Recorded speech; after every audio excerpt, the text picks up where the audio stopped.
As AI video tools improve, it's getting harder and harder to tell what's real and what's been cooked up by Kling or Veo 3. I don't believe people are going to choose to watch AI content as a conscious decision, but there'll come a time when they won't know that they are, and they'll be seeking ways to ensure the stuff they watch is human-made.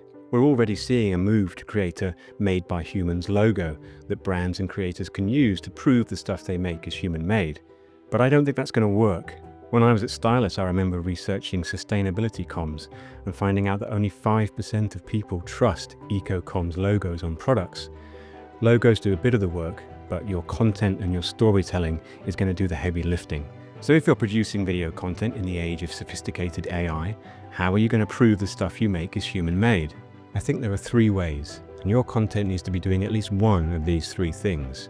Your content needs to be indexical, high friction, and/or Kintsugian. So what do these terms mean? Well, let's start with indexical. This is a term from semiotics, which refers to art where an imprint or trace of how the art was physically made is inherent in the art itself.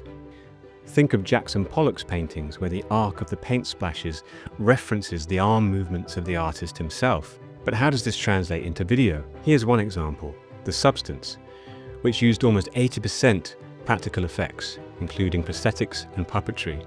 What I want to build, the way I want to film it, I have to be able to do it for real, to have something where I can put my hands into. What about high friction? This is about the deliberate foregrounding of the effort required to make and consume the work. A great example of this is the TV show Adolescence, where each hour-long episode was shot in one take. The friction involved in Adolescence is both internal to the production and external for the viewer. For the creators, the inability to cut away meant that every location shift, costume change, and actor movement had to be choreographed to the second. But also, as director Philip Barantini noted, the one-shot style makes you sit up, because if you blink, you miss something, effectively preventing the phone-scrolling behavior typical of modern viewers. And finally, Kintsugian. Here I'm referencing the Japanese philosophy of finding beauty in imperfection. We're seeing this everywhere with the return to analog aesthetics in movies, where shooting on film with its grain and texture is becoming ever more popular. A great example is the directorial debut from Kristen Stewart, The Chronology of Water.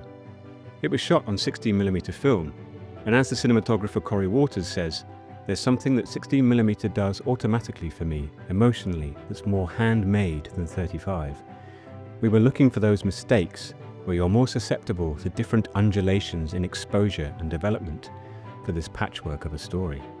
These 3 ways of working are, I believe, going to become vital in the future to give viewers the confidence that what they're watching is human-made. So how will you integrate any of these into your workflow?